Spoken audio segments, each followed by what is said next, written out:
Welcome to Six's Overdrive. Today is a special day, as you saw. There's a bike that you obviously want to know something about that was in the title here. We're going to be doing quite a few demos today because I'm going to be the outrider for Lethal Motorsports and Yamaha's Power Tour. So come along with me, get a seat of the pants feel for one of these bikes, and maybe it'll help you make up your mind on a bike that you like. And as always, guys, I don't go in a lot of the specs. I might post them up on the site later.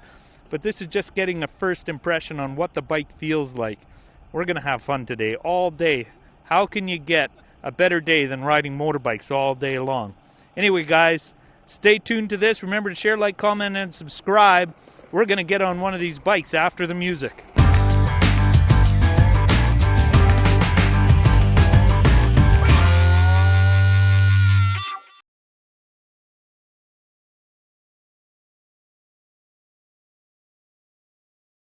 Look what we're on now, the big mighty Super Tenere.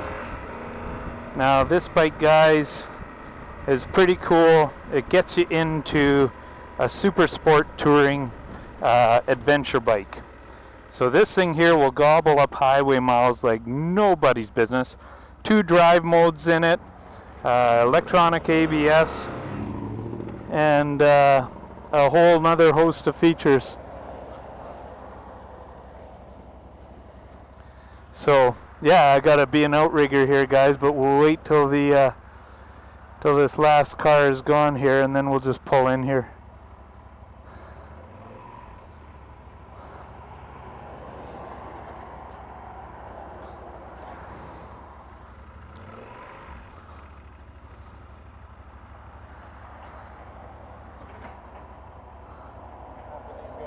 Yeah, they should be in between us usually.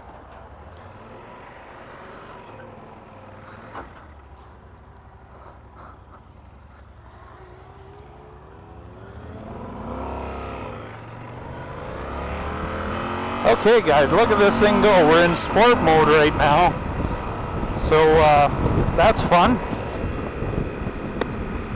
So here we are, Super Tenere. I've heard lots of things. This is one of the best bikes ever for 2-up touring, and if you need to go off-road, it can handle quite a bit off-road. So it's a pretty cool machine all the way around. Windshield, you always hear good things about that. You know how much I hate windshields. But this one so far is doing pretty good. Let's get it on the highway, see how it does. You ready? Alright. Beautiful gauges on it, guys. So that's gets up to speed really quick and settles right in. This windshield is adjustable. Right now I am experiencing a bit of buffeting, but I've got a heavy side wind coming at me. But really, it's not too bad as far as windshields go. It's keeping it up over top of me. This has got an adjustable seat on it, so I can touch the ground on it, and I literally have slightly under a 30-inch inseam. So I'm a very short guy, and a big bike like this fits me. How comfortable I would be off-road on it is another story altogether. Because as you know, this bike is pushing 600 pounds. But it hides it. Like in town, it hides it pretty well. It doesn't feel that heavy. Now, I come from a DR650, so it's obviously feeling quite a bit different than that. It feels more in the vein of a BMW 1200 or a Triumph 1200.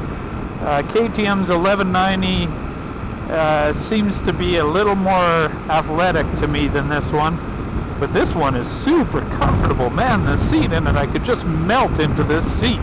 And if you're putting on a lot of miles and all you're going to be doing is maybe some gravel roads or some stuff like that, I wouldn't worry too much about it. You're going to have yourselves a great ride. It's a beautiful bike for that. Okay, let's see how she gets into a corner here. Settles right in. Look at that, guys. Oh, you know what? I do not like this sport mode. Let's try it in touring. This is why I don't like these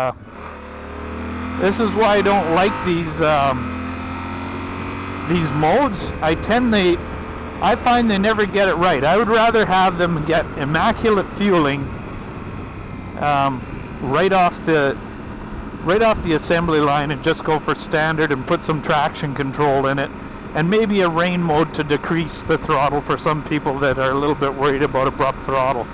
But as you can see here, there's too much play in this throttle, and that's mostly because we're on a demo ride day.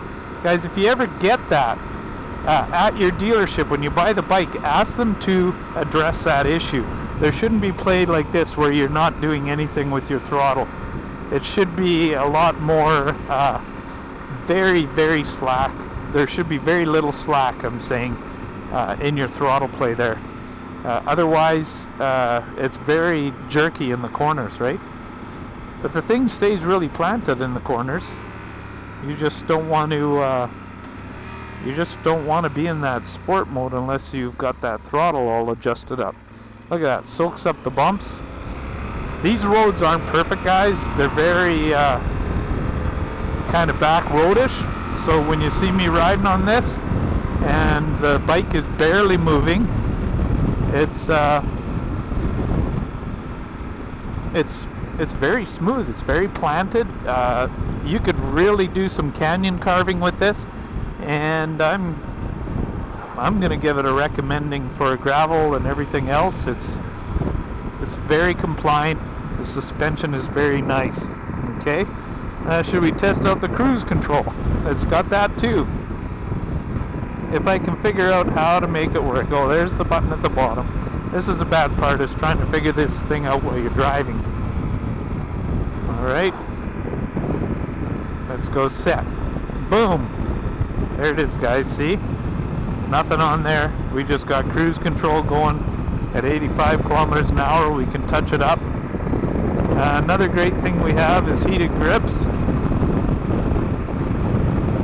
So it's got everything in it. Like if you're looking for a BMW or any of these bikes, they are fully loaded.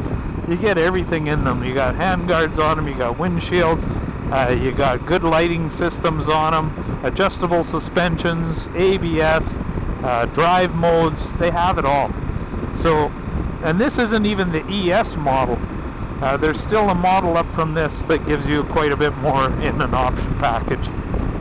So guys, it's a great bike. As you know, you can buy this bike for a couple $1,000s less than anything in its competition. And if you go up against a BMW 1200 GS, you're going to save yourself a good $5,000, especially by the time it's kitted out with luggage and everything else, and lots of accessories for it too. Well, guys, that's about all I got to say about this bike. A good seat of the pants review, and I enjoyed it. It's a good, smooth bike. TCS, everything works good. Good economy on it.